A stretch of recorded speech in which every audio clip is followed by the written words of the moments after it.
आपको याद हो तो तकरीबन 6-8 महीने पहले मैंने एक वीडियो बनाई थी जिसमें मैंने पाई के सारे सॉफ्टवेयर शेयर किए थे और उन सॉफ्टवेयर में कुछ ऐसे भी थे जो कि आज की दौर के बड़े बड़े जॉइंट्स को टक्कर देने वाले थे। एग्जाम्पल के तौर पर पाई ने कहा था कि हम नेटफ्लिक्स को भी टक्कर देंगे, हम अमेजोन को भी टक्कर देंगे, हम यूट्यूब की तरह का भी प्लेटफॉर्म लेके आएंगे, इवन कि हम फेसबुक को भी मुकाबले में रखेंगे, हम ब्राउज़र के बारे में भी डिस्कशन करेंगे और बहुत सारी ऐसी अपडेट्स हैं जो कि आपके सामने आ रही हैं। और इसी में दोस्तों कुछ उसी से मिलती जुलती अपडेट्स है जो पाई ने एक आध दिन पहले अपनी अपडेट दी है, जिसमें उन्होंने कहा है कि testnet subscription and review pi RC2 जो हम टेस्टनेट में डिफरेंट डेवलपर्स को मौका दे रहे हैं काम करने का, उसमें हो क्या रहा है। कहते हैं कि the subscription capability offers an early look at how smart contract on pi may be developed and tested.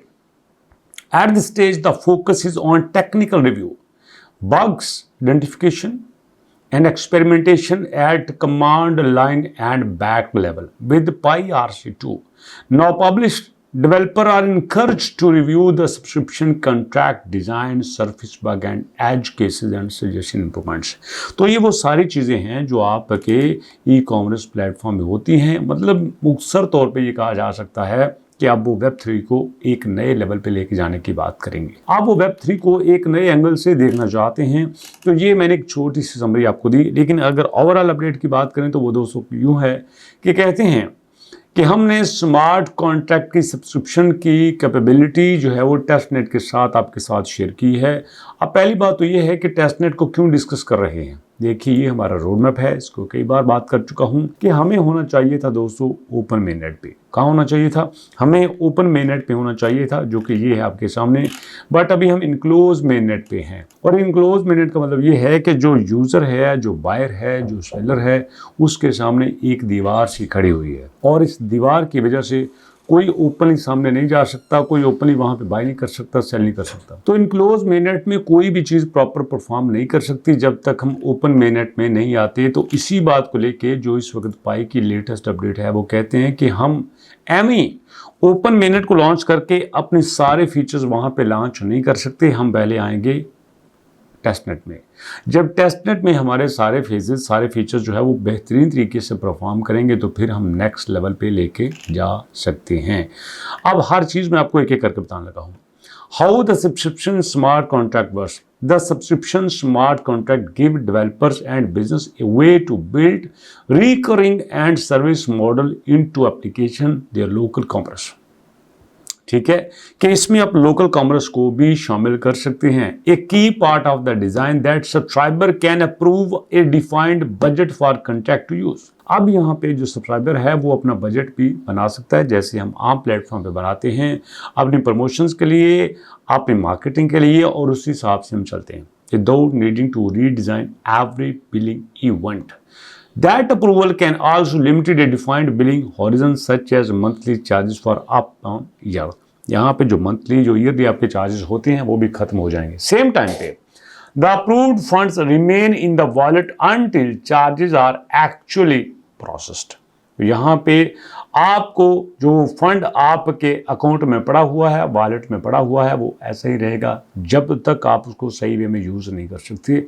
As long as wallet has enough balance when a charge comes due, the subscription remain in effect instead of requiring the full budget to be logged in advance.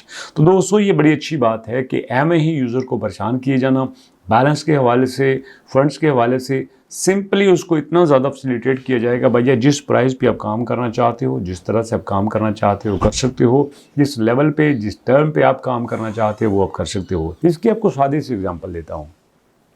काफ़ी सारी companies हैं ना, उन्होंने अपने internet के bundles बनाए हुए हैं, इंटरनेट के बजट्स बनाए हुए हैं। एग्जांपल के तौर पर जोंग की बात कर लेते हैं। जोंग का एक बजट है दोस्तों जिसमें वो कहते हैं कि आप हमें 550 रुपया दें, 700 रुपया दें, 3500 रुपया दें, 5500 रुपया दें, तो जिसमें 3 मंथ का, 1 महीने का, 7 दिन का पैकेज लगाते हैं। लेकिन उन पैकेजेस में किसी बंदे की नज़र होती है उसके फ्री मिनट्स पे, किसी बंदे की नज़र होती है उसके डाटा पे, किसी बंदे की नज़र होती है किसी और चीज़ पे। लेकिन यहाँ पे जब हम कस्टमाइज तौर पे अपना पैकेज डिज़ाइन कर लेते हैं कि यार मेरा मंथली जो है फर्ज करो 10 GB मुझे काफ़ी होता है, और उसी के साथ दोस्तों मुझे 30 घंटे 40 घंटे काफ़ी हो। तो उसी को लेके जब बंदा अपना एक बंडल खुद डिज़ाइन करता है तो उसमें उसकी सारी सॉफ्टवेयर मौजूद होती है, बजाय ये कि आप एक जनरल बंडल बांध करें। बिल्कुल इसी तरह से देखो, हमारे बेशुमार सॉफ्टवेयर हैं। एक ऐसा सॉफ्टवेयर जो सब यूज़ करते हैं, MS Word, MS Excel, MS PowerPoint, MS Access, MS Publisher, ये वो सारे सॉफ्टवेयर थे जो हमारे लिए बने थे। हम छोटे होते ही इनको देखने आए थे। लेकिन देखो, समटाइम कुछ लोगों को एक सॉफ्टवेयर चाहिए होता है, जैसे एक्सेल चाहिए होता है, उसके लिए एक्सेस की जरूरत नहीं है, उसको MS पब्लिशर नहीं चाहिए, बट वो सारा पैकेज खरीद लेता है। वो क्या है? जनरल प्रोडक्ट है। तो जो कस्टमाइज प्रोडक्ट होती है उसमें यूज़र की हर नीड अपनी होती है। जैसे हम ये कपड़े सिलवाते हैं ना, तो ये कपड़े हम अपनी दर्जी को बताते हैं, यार यहाँ पे बाजू ऐसा रखो, यहाँ पे जो है वो मेरा कंधा ऐसा होना चाहिए, सीने पे मेरे थोड़े से मतलब लाइट होना चाहिए, पेट मेरा थोड़ा सा फर्ज करो बाहर है तो इसको थोड़ा खुला रखो, अंदर है इसको टाइट रखो। तो ये सारी चीज़ें आप कस्टमाइज करवाते हैं। जब जनरल आपने पहना होता है तो जनरल में ये सारी चीज़ें नहीं होती। बिल्कुल इसी तरह से पाई कहता है कि जब आप यहाँ पे काम करेंगे, आप सब्सक्रिप्शन लेंगे, तो सारी चीज़ें एज पर योर डिज़ायर होंगी, as per your function, as per your personality होंगी। तो यहाँ पे आप उसके मुताबिक चल सकते हैं। और ये बात मैंने पहले ही कर दी है स्टार्ट में कि डेवलपर जो है वो पाई RC2 के साथ चल रहे हैं, जिसमें वो सारी चीज़ें करेंगे जो कि वो लोकल ई कॉमर्स में करना चाहते हैं, और इसमें पाई उनको जो है वो फैसिलिटेट करेगी। लेकिन बहुत अच्छी अपडेट है, लेकिन सवाल ये बनता है कि इस अपडेट्स का क्या असर हुआ। कल ही हमारी प्राइस 0.1763 पे थी, अभी जो है वो 0.18 पे है। तो ये कोई बड़ी मूवमेंट नहीं है, इसने कोई बड़ी छलांग नहीं लगाई। अगर 4% की छलांग पाई ने लगाई है तो भैया उसके साथ आपके बिटकॉइन ने भी तकरीबन 2-3% की छलांग तो लगाई ही लगाई है।